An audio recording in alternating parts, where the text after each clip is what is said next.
اسلام آباد میں باخبر سفارتی ذرائع نے دعویٰ کیا ہے کہ صدر ٹرمپ کی جانب سے پاکستان اور بھارت کے مابین سیز فائر کروائے جانے کے بعد اب نہ تو خطے میں کسی جنگ کا خطرہ ہے اور نہ ہی کسی نیوکلیئر جنگ کا۔ پاکستان اور انڈیا کے درمیان حالیہ کشیدگی میں کوئی الٹیمیٹم نہیں تھا اور نہ ہی کوئی دھمکیاں، لیکن پھر بھی دونوں ممالک کے درمیان عسکری جوابی کارروائیوں، خفیہ اشاروں اور تیز بین الاقوامی ثالثی نے خطے کے خطرناک ترین سائے کو جنم دیا۔ اگرچہ یہ بحران جوہری جنگ کی طرف نہیں بڑھا، لیکن یہ اس بات کی یاد دہانی تھی کہ یہ کشیدگی کتنی جلدی اس جانب بڑھ سکتی ہے۔ یہاں تک کہ سائنسدانوں نے بھی ایک ماڈل بنایا تھا کہ دونوں ممالک کے درمیان صورتحال کتنی تیزی سے بگڑ سکتی ہے۔ 2019 میں سائنسدانوں کے ایک گروہ نے ایک خوفناک مفروضے پر تحقیق کی تھی، جس میں کہا گیا تھا کہ پاکستان اور انڈیا کے درمیان ایٹمی جنگ کیسے شروع ہو سکتی ہے۔ اس ماڈل میں یہ مفروضہ اپنایا گیا کہ 2025 میں انڈیا کی پارلیمنٹ پر عسکریت پسندوں کے حملے کے بعد پاکستان اور انڈیا میں ایٹمی جنگ کا آغاز ہوگا۔ 6 سال بعد حقیقی دنیا میں دونوں کے درمیان محدود جنگ چھڑنے سے اس تنازع کے پھیلنے اور ایک بڑی جنگ میں بدلنے کے خطرات منڈرانے لگے تھے۔ اگرچہ امریکہ نے ثالثی کر کے دونوں کے مابین سیز فائر کروا دیا، مگر اس تنازع نے ایک بار پھر سب کو یاد کروا دیا کہ خطے میں استحکام کتنا نازک ہو سکتا ہے۔ جیسے ہی حالیہ پاک بھارت جنگ شروع ہوئی، پاکستان نے دوہرے اشارے بھیجے۔ ایک جانب اس نے عسکری جوابی کارروائی کی اور دوسری جانب نیشنل کمانڈ اتھارٹی کا اجلاس بلانے کو کہا، جو اس کے ایٹمی طاقت ہونے کی یاد دہانی تھی۔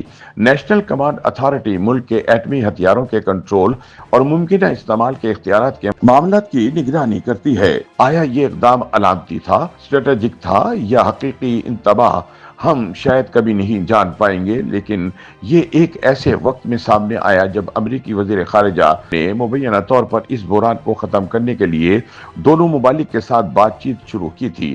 صدر ٹرمپ نے پاکستان اور انڈیا کے درمیان جاری بحران کو ختم کروانے کے بعد کہا کہ امریکہ نے صرف سیز فائر ہی نہیں کروایا، بلکہ اس نے ایک ایٹمی لڑائی کو رکوایا ہے۔ پیر کو انڈیا کے وزیر اعظم نریندر مودی نے قوم سے خطاب کرتے ہوئے کہا، ایٹمی حملے کے حوالے سے بلیک میل نہیں ہوگے، انڈیا ایٹمی حملوں کی دھمکیوں سے نہیں ڈرے گا۔ مودی نے مزید کہا کہ اس کی آڑ میں کام کرنے والی دہشت گردوں کی محفوظ پناہ گاہوں کو فیصلہ کن حملوں کا سامنا کرنا پڑے گا۔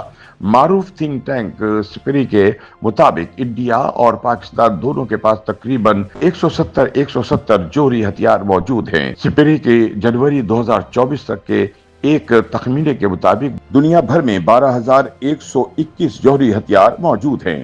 ان میں سے تقریباً 9,585 عسکری ذخیروں میں رکھے گئے ہیں، جن میں سے 3,904 فعال طور پر تعینات تھے اور یہ 2023 کے مقابلے میں 60 زیادہ ہیں۔ امریکہ اور روس کے پاس 8,000 سے زائد جوہری ہتھیار ہیں۔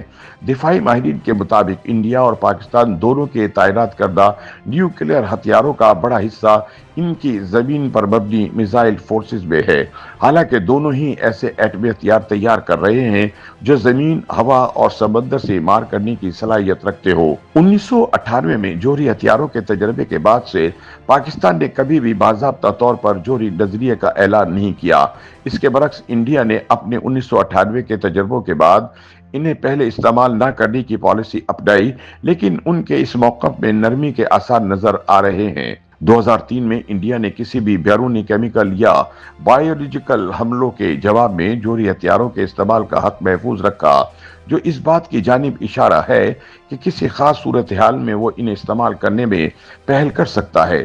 اس متعلق مزید ابہام 2016 میں تب پیدا ہوا جب انڈیا کے تب کے وزیر اعظم منوہر پاریکر نے تجویز دیتے ہوئے کہا کہ انڈیا کو اپنی اس پالیسی کا پابند نہیں ہونا چاہیے جو بیرونی دنیا میں اس کی طویل مدتی ساکھ پر سوال اٹھاتی ہے۔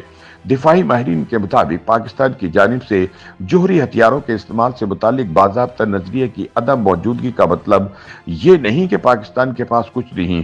سرکاری بیانات، انٹرویوز اور جوہری ترقی سے متعلق خبریں اکثر اس کے استعمال اور موقف سے متعلق واضح اشارے دیتی ہیں۔